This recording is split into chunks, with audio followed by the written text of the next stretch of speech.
சொர்க்கத்தின் நிழலாய் கணவரை மதித்து சோபன வாழ்வில் மிதந்தார்.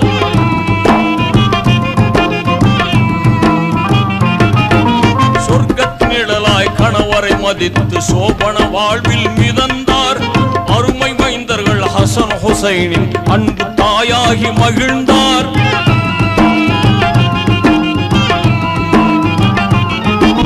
சொர்க்கத்தின் நிழலாய் கணவரை மதித்து சோபன வாழ்வில் மிதந்தார். அருமை மைந்தர்கள் ஹசன் ஹுசைன் அன்பு தாயாகி மகிழ்ந்தார். புவன தூதர் தந்தை முஹம்மதை பொக்கிஷமாகவே மதித்தாரே. கண்ணியரே அன்னையரே கொஞ்சம் நில்லுங்கள், கண்மணியாம் பாத்திமாவின் சரிதம் கேளுங்கள்.